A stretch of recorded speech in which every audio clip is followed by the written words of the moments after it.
Welcome to Cheat Sheet Tale, where secrets slip, lies unravel, and the truth always has a twist. Real stories, raw confessions, and shocking betrayals. Drop a comment if you've ever caught a red flag too late. Now let's get into today's tale. At my family reunion, I helped with everything and gave my dad a special gift. When I asked about joining the family dinner, he said, "You're just here for the show, not part of the celebration." The room went cold. I stayed silent. What happened next took everyone by surprise. Hi Reddit, I'm 40F, and I guess I'm here because I need to get this off my chest and maybe hear from someone who's lived through something similar. It's been 2 weeks, and I still can't wrap my head around what happened at my own family reunion, or more accurately, what didn't happen. For a little context, I'm the oldest of 4. My siblings, Ethan, 38M, Marcy, 35F, and Devin, 31M, all still live within a 2-hour radius of our hometown in western Pennsylvania. I, on the other hand, moved out to Oregon almost 15 years ago after college, and only make it back, maybe, once every couple of years. We weren't super close growing up, but we weren't estranged either. You know how it is. Once you're the oldest, you're either the third parent or invisible. Our dad, Caleb, is, well, he's complicated. He was never outright cruel, but always had this way of making you feel like you owed him something. Like love was transactional. He'd help with your car, then bring it up for the next 6 years. That kind of man. Our mom, Lila, passed away when I was 26, and after that, Dad seemed to get a little more closed off. But he adored Ethan, always said he was the responsible one. Devin was the baby, so he got away with everything, and Marcy was Dad's girl. I guess I was just the one who left. So when Marcy called me in February to tell me they were planning a big family reunion for our dad's 70th in early April, I said yes immediately. I rearranged work stuff, booked my flight, and even spent 2 weekends putting together a shadow box with some of Dad's old military medals, photos, and letters from when he was stationed in Germany in the 70s. I tracked down a guy on Etsy who custom made the frame. It wasn't cheap, but I figured it's his 70th, right? Big deal. I wanted to show up with something meaningful. I landed on a Wednesday, a few days before the reunion, and made my way to Ethan's house, where I'd be staying. I should have noticed things were off that first night. We were all in the kitchen, and Ethan casually mentioned how he and Devin had handled all the real planning. Marcy was making the food list, and I could help her if I wanted. When I offered to handle decorations and music, he said, "Sure, if you feel like pitching in," like I was a guest borrowing their couch instead of their sister. I shrugged it off. I figured they were just tired from all the prep, and didn't mean anything by it. The next couple of days were a blur of last-minute errands. I ran to pick up folding chairs, helped Marcy batch cook trays of baked ziti and pulled pork, even stayed up one night printing and cutting name tags for the extended family. People were flying in from everywhere. Aunt Darlene from Tampa, our cousins from Michigan, even great-uncle Rick from Arkansas, who hadn't left his town since 1999. By Saturday morning, I was running mostly on caffeine and adrenaline. The reunion was set up at the local community center, and we spent hours hauling coolers, laying out tablecloths, putting up streamers, and arranging centerpieces.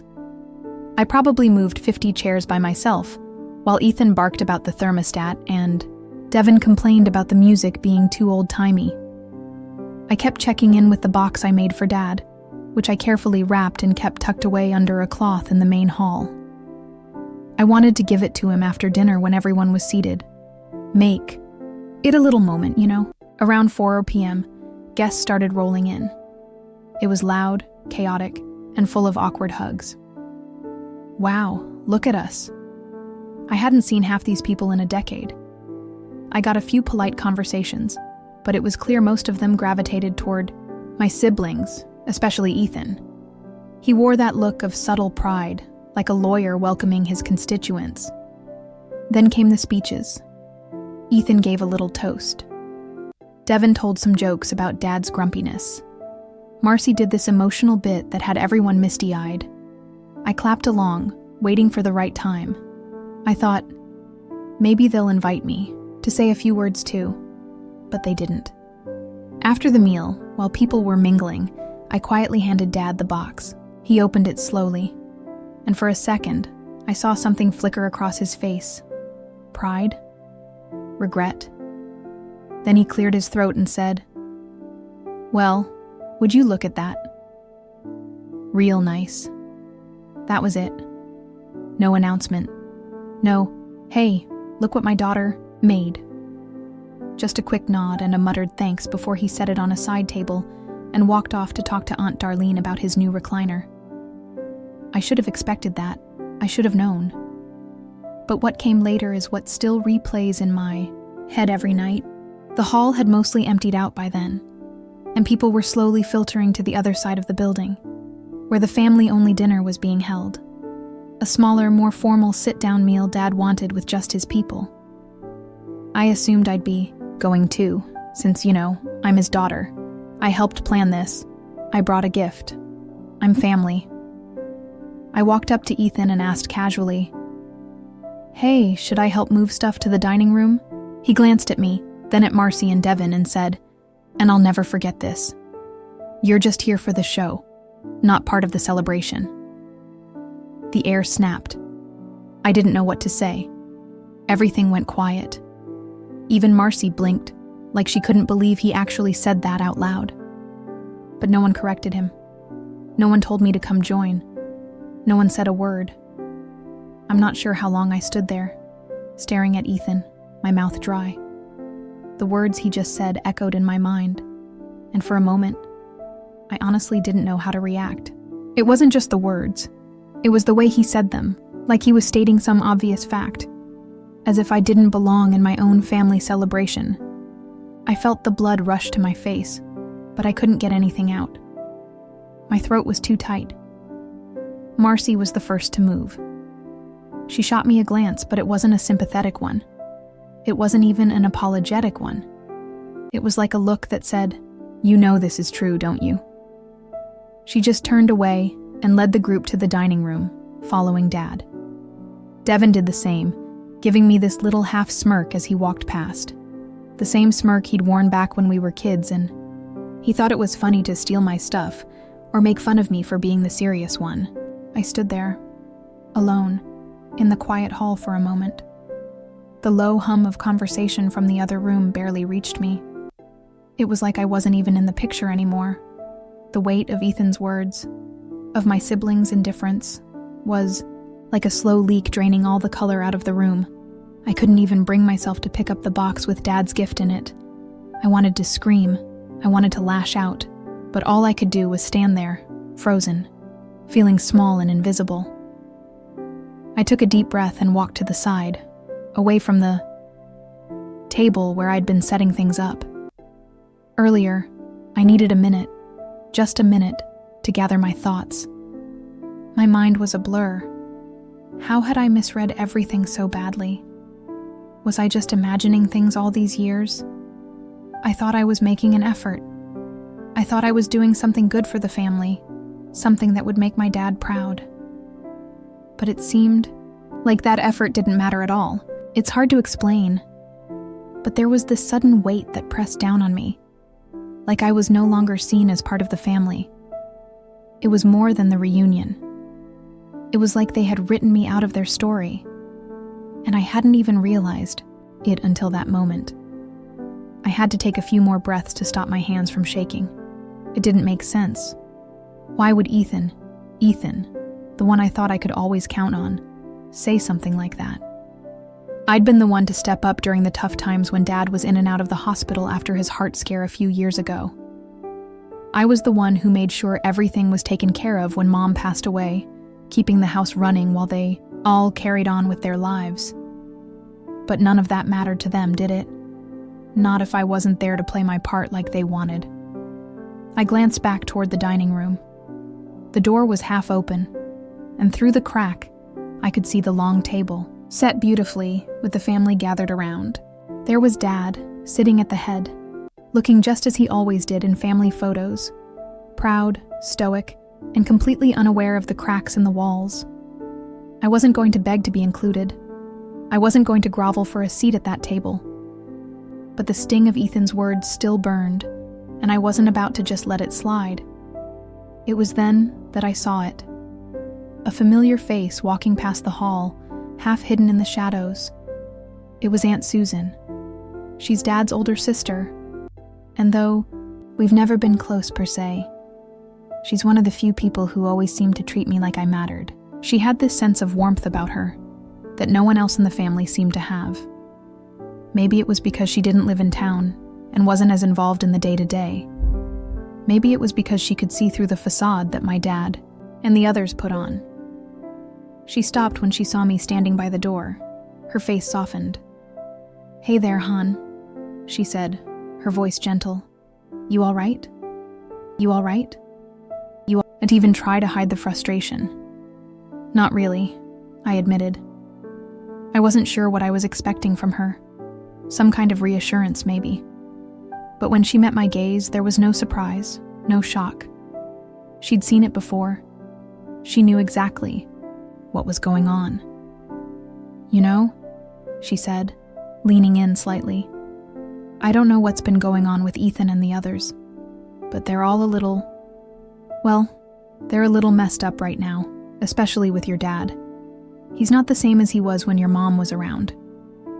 She hesitated, as if weighing her words carefully. "I don't think they're intentionally leaving you out, but, well, they've got this way of pretending things are fine, pretending they're all still a perfect family when they're really not." I nodded, even though part of me didn't want to hear it. I didn't want any of this to be true, but I also knew she was right. I could feel it in my bones. There was something off about all of it, something wrong I hadn't been able to place until now. And Susan put a hand on my shoulder. Her grip was surprisingly firm. "Listen," she said, "you've always been the one to carry the weight. Don't let them drag you into their mess. You've got your own life to live." I was about to say something, but before I could, the door to the dining room opened, and my dad's voice boomed from the other side. "Marcy, Ethan, come on. The roast isn't going to eat itself. You're all wasting time in there." Susan's face shifted, her smile fading just a little. "That's her cue to go in," she said softly, giving me one last look. "But don't let them get to you. You've got a family that loves you out there. I know it's hard, but sometimes it's just about standing your ground." I nodded, swallowing. Hard. I wasn't sure what she meant by standing my ground, but somehow it didn't feel like a call to fight. It felt more like a reminder to stop bending myself into something I wasn't just to fit in with them. But just as I turned to leave, something in my chest clicked. A little voice inside me said, "Enough is enough." That's when I made the decision. I wasn't going to let this go. I spent a few moments standing just outside the dining room, letting Aunt Susan's words settle in. She was right. I had always carried the weight, both for my family and for myself. Maybe it was time I stopped. Maybe it was time I showed them that I didn't need to put myself last just to make them feel comfortable. But at that moment, the idea of confronting them head-on felt too raw. No. If I was going to get back at them, I'd need to be careful. This wasn't about blowing up in their faces or screaming at Ethan. That would be too easy. No, it had to be something more subtle. Something they couldn't ignore. Something they would remember long after the reunion was over. So instead of walking into that dining room to beg for a seat, I turned on my heel and walked out of the building. The cool April air hit me as soon as I stepped outside. I took a deep breath, letting the chill clear my head. I wasn't just angry anymore. I was calculating. This whole situation, the way they treated me, the way they dismissed me like I didn't belong, deserved a response. I went to my car, parked at the back of the community center, and pulled out my phone. The list of things I needed to do was starting to form in my mind. First, I knew I had to let go of the idea of being included.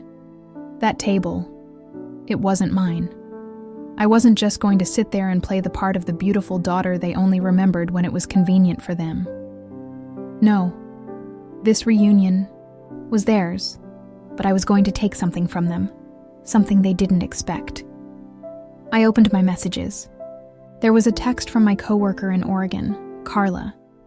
She had no idea what was happening with my family, but I wasn't thinking about work right now.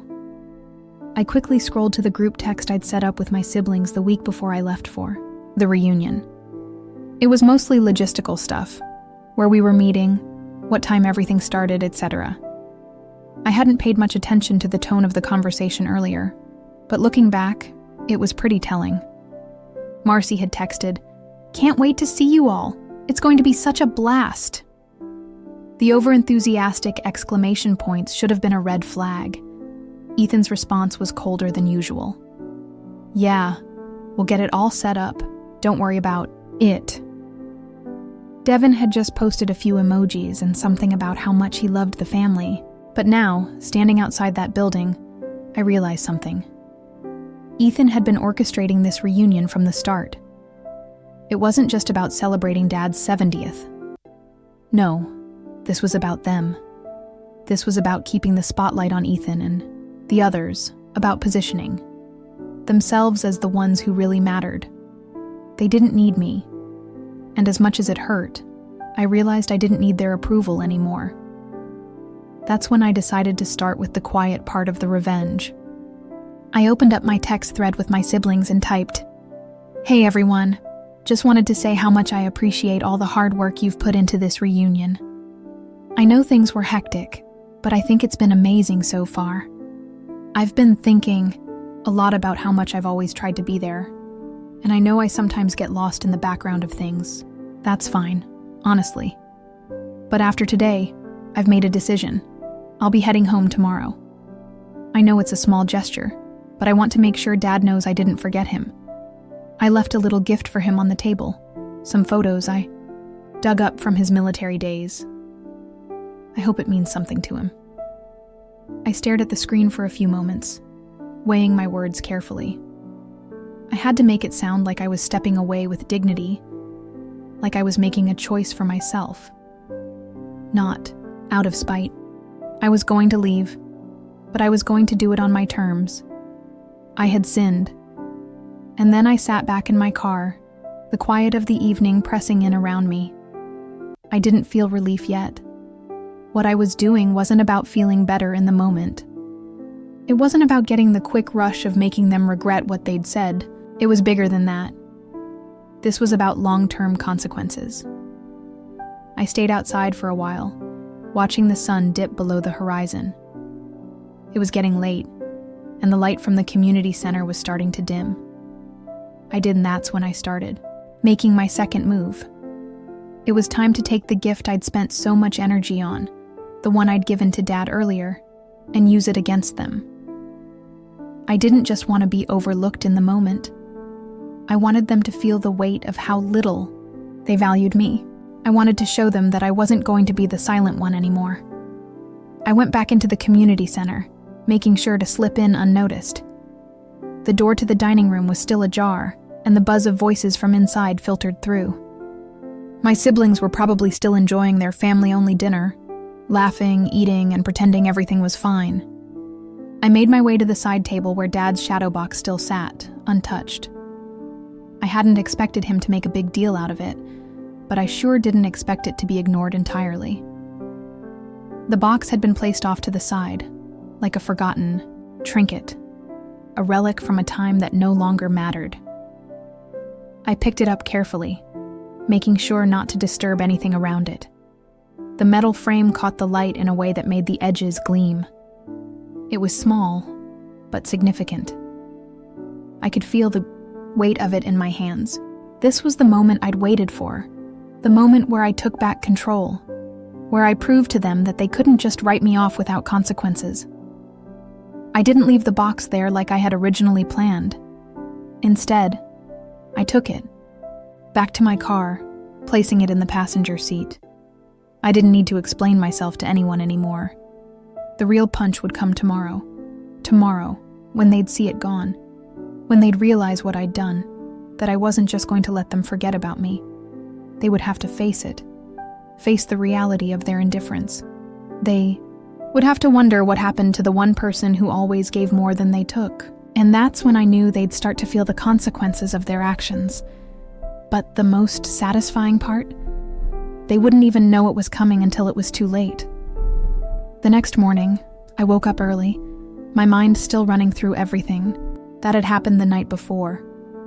I didn't sleep much. My thoughts tangled with the decision I'd made to take Dad's gift. The more I thought about it, the more I realized this wasn't just about the gift. It was about finally asserting my place in the family. I wasn't going to let them treat me like a background character anymore. I didn't feel guilty. Not at all. I had put so much thought into that shadow box, and the fact that it had been ignored, forgotten, like something insignificant, stung more than I cared to admit. But taking it wasn't about being petty. It was about showing them that I had value, that I wasn't going to quietly accept their dismissive behavior any longer. If they couldn't respect me, they'd at least have to acknowledge that I was no longer going to play by their rules. By the time I drove back to the community center, the reunion was winding down. The morning was quieter, with the last few stragglers packing up and saying their goodbyes. I parked a little farther from the entrance, taking a moment to collect myself before going in. I wasn't nervous, but there was a knot in my stomach, a feeling of anticipation that had nothing to do with fear. This was the moment I would see how far they were willing to push their narrative. I walked into the hall, trying to act like nothing had changed. There were a few familiar faces still lingering, chatting and laughing. But the moment I passed by Ethan and Marcy, I felt it. Their eyes on me, cold, expecting something, lilting but unsure what. I approached the table where the gift had once sat, and I saw the emptiness. It was unmistakable. Dad's shadow box, the one I'd spent hours crafting, was gone. In its place were empty plates and some leftover napkins. I paused, allowing a brief smile to flicker on my lips, but I didn't let it linger. Ethan was the first to approach me, his brow furrowed. "Hey, where's the thing you gave Dad?" he asked, trying to sound casual but failing. His voice held a hint of impatience, like he expected an explanation. I tilted my head slightly, meeting his eyes with a quiet calm. "I don't know," I said, shrugging. "But it wasn't on the table when I came in. You'd think they'd at least have asked about it." There was a pause, and Ethan's eyes flicked toward Marcy and Devin, who were standing by the refreshments table. Marcy's expression faltered, and she glanced back at Ethan, clearly waiting for him to handle the situation. But Ethan wasn't the one who needed to be questioned. Not this time. "Well," I said, my voice calm, but my words heavy. "I guess you'll have to ask Dad. He didn't seem to care much about it last night, so I figured he must have misplaced it." Ethan's gaze flicked away from me, his jaw tightening. "That's not what happened," he muttered, but his words lacked conviction. "Isn't it?" I replied, stepping closer, my tone sharp but controlled. "I mean, it didn't take much for him to toss it aside. If you ask me, he probably didn't even realize it was a gift from his daughter." Ethan's face tightened, his frustration clear, now. But I didn't give him a chance to reply before Dad walked into the room. His graying hair was slightly disheveled, and he still wore that stubborn, indifferent look he always had. He was greeted with half-hearted smiles from the others, and he gave a curt nod, clearly lost in his own world.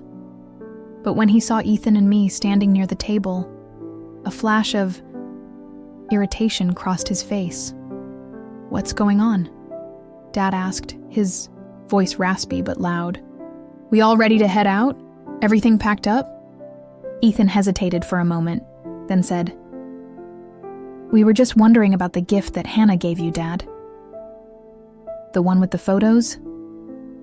Dad blinked, his face going blank for a second before he grumbled. Oh, right. That thing? Yeah, it's around here somewhere. I don't know. Didn't seem that important. His words were casual, like he didn't really care about it at all. I could feel the heat rising in my chest, my hands clenched into fists at my sides, but I didn't say a word. I didn't need to. Instead, I just gave a small smile and walked toward the door. I see, I said softly. Well, I guess if it's not important, I'll be on my way. I'm glad you all had fun. Wait, hold on, Ethan said, his tone suddenly sharp. You can't just leave like that. We're family. I stopped in my tracks but didn't turn around. I couldn't afford to show too much emotion now. This was it. The last time I'd let them use me as a doormat. I am family, I said quietly, my voice cold. I just don't need to be part of the show anymore. I've got my own life, my own priorities now. I don't need to beg for a seat at the table. There was a moment of stunned silence before Devin spoke up. His voice had that mocking edge, the one he always used when he thought he was the funny guy. You really think we're that bad? He scoffed. Get over yourself. It's just a gift. Is it? I turned around slowly, my eyes locking with his. It's just a gift to you. But to me, it was a way of trying to belong to a family that's never seen me as part of it. And you know what? I'm done chasing after people who don't care. I looked at each of them, from Ethan to Marcy to Dad. Their faces were a mix of confusion, guilt, and frustration. But none of them tried to stop me as I walked out. They didn't even call after me. As I drove away from the community center, I felt an odd sense of peace. It wasn't victory, not in the traditional sense. There was no dramatic confrontation, no explosive argument. It was quieter than that, more deliberate. It's been a couple of weeks since I walked out of that room, and I've stayed true to my decision not to engage with them. At first, I thought they'd call, apologize, or even try to convince me I was overreacting. But that hasn't happened. Not a single phone call from Ethan, not a text from Marcy, and oddly, no word from Dad either. To be honest, the silence hurts in a way I didn't expect. I thought it would feel empowering, and in some ways it does. But there's also a deep, unsettling feeling that they've truly written me off. I mean, I knew my place in the family wasn't ever really solid, but this feels like they're pretending I never existed. A part of me wonders if this is just their way of saying that they've moved on. I think Ethan and Marcy are fine with it. They're probably just happy that the dynamic I used to put up with, the quiet one who kept the peace, is finally over. And I'm not going to lie, that stinks. But I guess it was always easier for them to keep things the way they were, where I'd bent over backwards just to earn the smallest bit of attention. As for Dad, I've been thinking a lot about him lately. I keep wondering if he even realized what happened, if he even cares. He hasn't reached out to me since the reunion, but that's not surprising. He's always been like this, emotionally distant, caught up in his own world. I used to think I could make him proud, that I could be the daughter he actually noticed. But the more I reflect, the more I realize I was only chasing a version of him that was never there to begin with. I'm not sure what's going to happen next. Maybe one day they'll try to reach out again. Maybe they won't. But right now, it's kind of freeing. For the first time in a long time, I'm not the one giving and giving with nothing in return. I'm not the one who's constantly fighting to fit into a family that never made room for me, that never made room